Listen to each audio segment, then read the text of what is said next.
Hi, my name is Laird Christensen, and I direct the Masters of Science program in Resilient and Sustainable Communities here at Prescott College. Hi, my name is Meriel Brooks, and I am the director of the Master of Science in Environmental Studies here at Prescott College.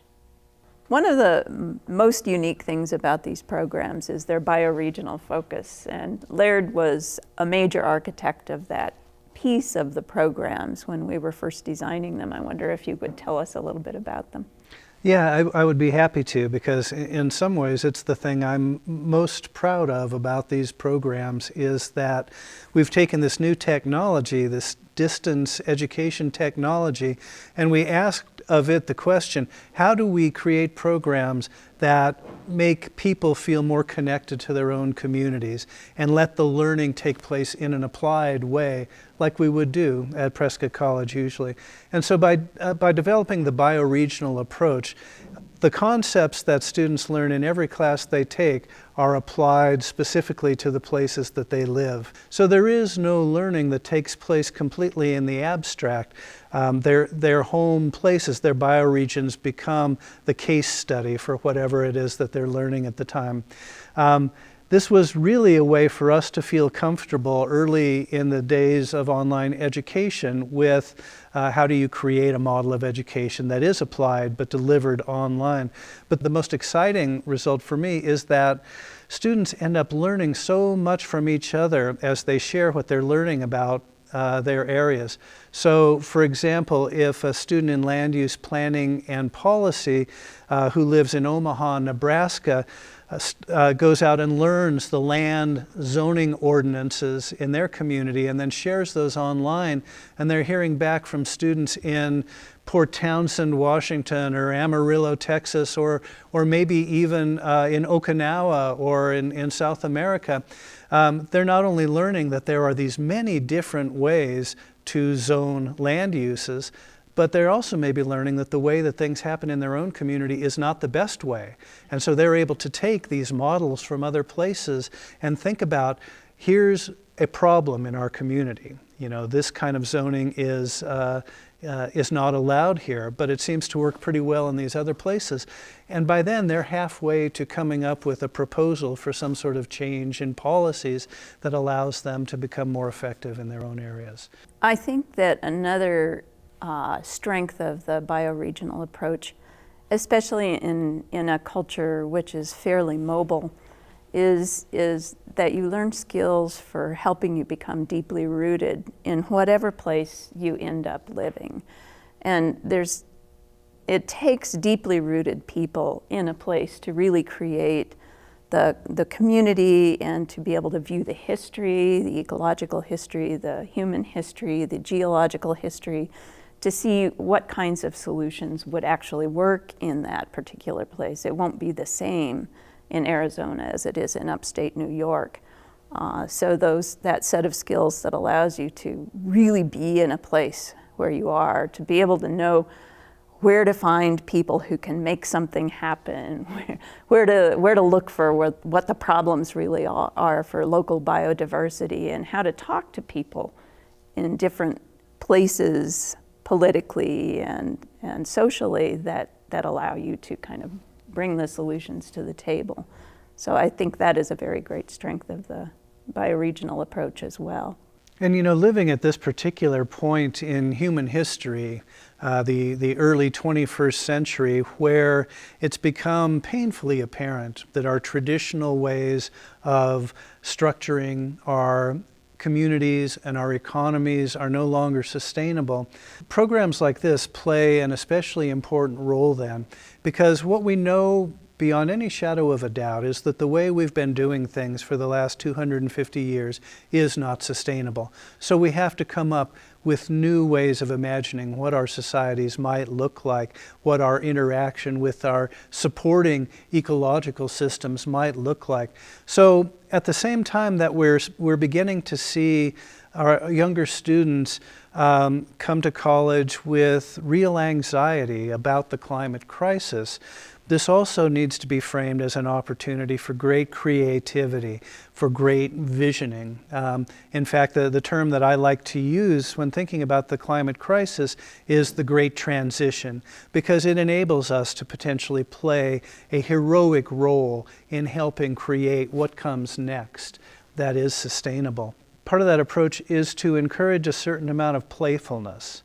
As we're thinking about what the world might look like, if we're coming at that just out of a place of fear, vulnerability, the world that we create is probably going to be skewed in that direction. But if we're also thinking about what do we have a chance to get right this time, whether that has to do with green spaces in urban areas, or income equality, or at least greater access to resources across the board.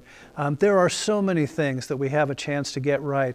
And for better or worse, the climate crisis gives us the opportunity at which we have to say, this old model doesn't work anymore. So I think that both of these programs, as well as sustainable food systems and some of the other programs, really create that space for imagining what kind of future do we want to live in, and what kind of adjustments do we have to make to get there. And I think a part of that is the interdisciplinarity of these programs. It's a little hard to be creative when you're coming from just one area, but when you're informed by policy, by geology, biology, philosophy, literature, how have people thought about these things before, and where are the opportunities, it's just easier to envision great solutions when you have the broad background, and people come out of a bachelor's degree typically with a fairly narrow background, and we help broaden them out and think about things from multiple different perspectives. So thinking about your program, Meriel, and the emphasis on science and policy in environmental studies, what particular aspects of the climate crisis seem to be especially resonating with the students in your program right now? Well, for many of our students, they're working with natural systems, and they're looking at biodiversity, local biodiversity, and somewhat broader, but a lot of the students work for state or federal agencies that are concerned with management of certain lands and management of the people with the wildlife, and how that kind of plays out in a local area. So I would say that the management of biodiversity and the understanding of ecology, conservation biology, and moving toward how do we integrate that among the human communities that also live in this place. I think biodiversity is affected by climate change, but it's also affected by more than climate change. So climate change is an additional pressure that comes to bear on biodiversity. And I don't know if any of you have seen the publications in the last 3 years where, the next mass extinction is happening, even as we speak. And how do we solve that when we have this huge human population pressuring against all of these organisms that also have to have a place on Earth? And how can we feed all of these people and also allow space for these other organisms to live among us? And that's one of the big challenges, and I think that's what a lot of our students end up thinking very deeply about. I will say that communication is also a big piece of our program, and some people don't necessarily work in science. They know a lot about science, but they want to write about the natural systems and convey the issues to the rest of the world, and not just the issues, but the great beauty of the natural world through writing or through photography, through poetry. Having taught in the environmental studies program for a while before creating resilient and sustainable communities, I'm struck a little bit by the difference in the students that I get in my current program. They're very interested in how their communities function. They're interested in social justice and inequality, and it's really been enlightening for me as more of a wilderness guide to be taken along their journey and see that, oh, you can learn a lot by walking through your town and figuring out where the streetlights get replaced and where they don't get replaced, or the potholes, or where are the decent schools, and how does that create an overlay with other kinds of income inequality and that sort of thing.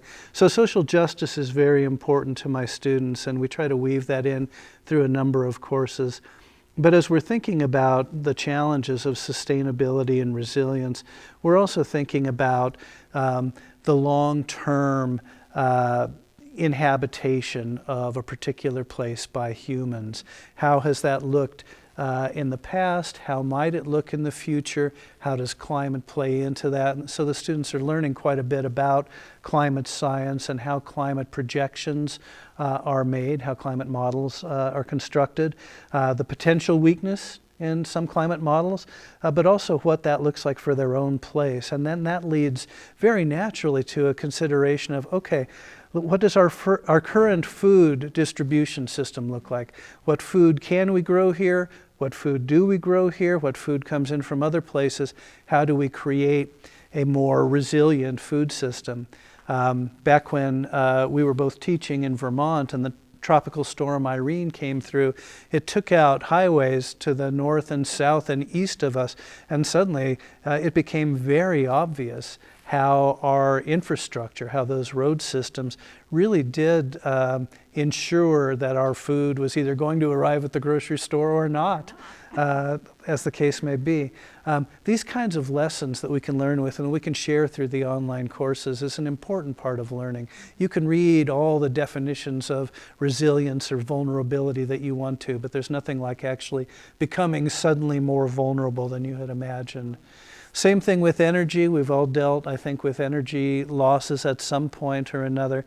But to be able to go through a class where you flip your light switch on and you figure out, okay, where is that electricity coming from? How was it created? What does that grid look like? Who else does that grid serve? And then what are the alternatives? And not just what are generic energy alternatives, but what energy alternatives are best suited for the specific place that I live. I didn't realize until fairly recently that you can't do wind power in the southeast United States. It's just the weather patterns and that sort of thing. You're not going to have much success there. On the other hand, go to Wyoming, go to Utah, and there's plenty of wind potential there. But what are the specific circumstances about the places that I live, each student should be asking, that allows us to imagine a very specific sort of sustainable future. So I wonder, Laird, thinking a little bit about what students are learning, how in your program are they applying this toward capstone projects? So we have several kinds of capstone projects available in both of our programs. One of them is a traditional academic thesis, and I think that for the most part, the students who take that route are doing scientific research and data interpretation, that sort of thing. We also have something called an applied professional project, where students identify a local organization, an agency, a business even, and talk with the folks at that organization about opportunities to become more sustainable. Maybe they're putting together a sustainability plan. Maybe they're turning a part of a schoolyard into a garden. Maybe they are looking at retrofitting the physical space of a business they're working with or something like that. I really like the Applied Professional Project because in all my years of teaching, I never have felt so useful as when a student through my program has done some project in their own community that actually makes a difference, at whatever level. So it's enormously fulfilling for me, but I think for the students too. And to be able to propose a project, plan a project, and implement a project, those are skills that employers are certainly looking for. So there's that option too. There's also a portfolio option that enables students to prepare themselves for going on the job market or moving into another area, another occupation. And I should say, this is a good place to just add that I think the majority of our students end up in our programs because they want very badly to do work that feels really meaningful, like it makes a difference in this crazy time that we live in right now. And so they may be leaving jobs or hoping to leave jobs that haven't been satisfying and moving into new areas. They may be right at the beginning of their career and feeling like they need specific skills, specific knowledge to be able to do the work they want to do. Or I think this happens especially in the case of the environmental studies program. It's an opportunity to move up in a field they've already found themselves in. Yeah, that is true. In the environmental studies program, often it is people that are currently working in the field that they want to be employed in. And to get to the next level, they need another credential as well as the knowledge and understanding that the degree program brings to them. And they're very competitive, although we do have a fair number of people who are just tired of what they're doing and want to do something that feels more meaningful. And so those are the career changers. So we have the career progressors and the career changers, and both of them bring different things to the table. That seems like a great opportunity to talk about what our students and graduates are doing now with the education that they've received. And you mentioned in some cases the kind of research that they're able to do through some of these larger agencies. Can you talk just a little bit about the kinds of work that your graduates have found themselves doing? Oh, absolutely. We have a fair number of people who, as I said, work in natural resource agencies and are state or federal employees. And then they are able to move up in those organizations, and we hope bring some of the skills they've learned into helping the agency preserve the things that it's trying to preserve. Other types of careers would include education, both formal and informal education. So program planning for city parks and recreation, or a nature center, nonprofit type place. Formal education, there are a lot of students that we've had that are either junior high or high school science teachers. And they also need the credential, but in addition, they need more skill and knowledge in the particular area. So that the master's degree is very good for those folks. I know that in California, for example, they now have a state initiative to try and implement environmental education in all of the public schools. And so we are getting inquiries from people who are interested in getting more environmental understanding to be able to help that initiative move forward. I think that will probably be something that goes on in other states as well, moving forward as we experience more and more pressures within the environment toward good living in the human communities. I have had students who have gone out and created their own businesses, consulting businesses from their master's programs. People that are writers, communicators, journalists, science writers, that kind of packages the communication end. And a lot of people that are working in nonprofits and also in state and federal agencies are very supported in a move upward with the package of law and policy classes that we offer through the program.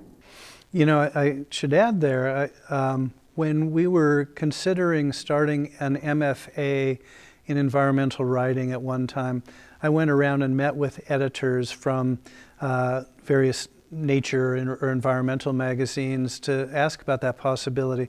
And what I heard actually from Chip Blake at Orion was the education currently available through the MS in Environmental Studies with the writing and communications concentration is much better than an environmental writing MFA, because your students are actually learning science and they're learning policy. And many people come through the MFA programs and they may learn how to write some great essays, but they don't have the ability to understand or interpret science or policy. So that's a great route for those students who who are communicators. Well, I have actually seen this. It's interesting that some of the people who apply to the program that are really science focused actually need more of the policy and communication and the other way around. So a lot of the policy and communication people need more of the science background, and we do work together to encourage them to pick the appropriate concentration so they get the education that fills the gaps as opposed to the one that kind of layers on what they already have. And I do have a student who just graduated, and I was reading his thesis, and I want to read more of what this man writes, and so he's applying to PhD writing programs now, creative writing programs. And it's just very exciting to see them going out into the world and doing things that feel good to them, and they feel good to us as well as we send them on. Some of the kinds of work that students from my program end up doing, there are a lot of people working in city planning or regional planning now. And that makes a lot of sense when you think about the kind of skills that are needed to imagine a more sustainable future. And students benefit from some courses like GIS, which was created in your program, but that really serves our students well there too. In fact, one of the students who ended up being a planner, she started off in her first class in the program interviewing somebody from the county planning office in a rural county in New York, made a connection there, went back to do an internship there, was eventually hired to work in that planning office, became the county planner, and has since moved on to be a city planner in Burlington. So the kinds of connections they're making through the bioregional approach sometimes lead to these kinds of jobs. Other people end up doing work as sustainability coordinators or sustainability directors. In fact, we had one student who was hired only 3 courses into the program to be the sustainability director at one of the University of Alabama campuses, because he had already picked up the skills by the 3rd class that allowed him to do a sustainability plan. And these are still very new professional skill sets. We're just getting to the point that we're recognizing the need for people to do work like that. And so even though he was just barely into his program, and now he's finished his program and is still the sustainability director there, he had picked up enough skills already by that 3rd class to put him ahead of the other people that were applying for that job. But just like the job of sustainability coordinator, you would have been hard-pressed to find many of those 10 years ago. Now, most large organizations have a sustainability coordinator. Well, now we're starting to think about resilience instead. And so even when I began this program 5 years ago, there was no such job as a resilience analyst. And now, frequently I see job postings from counties, especially in Florida, looking for resilience analysts to help them figure out where can we allow new building, where do we need to do the planned withdrawal of human structures that are not going to be sustainable there in the long term. It's a whole new field emerging, and that's just probably the point that I would most want to stress here, is that as we find ourselves on the verge of this great transition, this movement from what didn't work to what hopefully will work, what better work if we plan it right, there are jobs being created every day that did not exist just a short time ago. How do we prepare people for such jobs? Well, one of the ways that we do it, or one of the ways that I do it, is to continue to look at job postings and look for specific skills that employers are looking for and make sure those are in our courses. And so recently we just revised a course to emphasize stakeholder engagement, because that was something that a number of municipal agencies were looking for. How do you go out and get impressions from a number of different people who live in your municipality, and how do you crunch those numbers and represent the data in ways that are useful, that had not been a part of our program? As I mentioned earlier, one of the unfortunately huge growth opportunities ahead will be refugee resettlement, as we're looking at hundreds of millions of people being displaced by the climate crisis within the next couple of decades. What kinds of jobs are we going to have to create to help those people resettle, to give them the skills that they need to live fulfilling lives? There's going to be no shortage of new challenges that we have to meet. And so staying up to date as much as we can and trying to create courses that do give students the skills, it really feels, it's a responsibility that I take really seriously.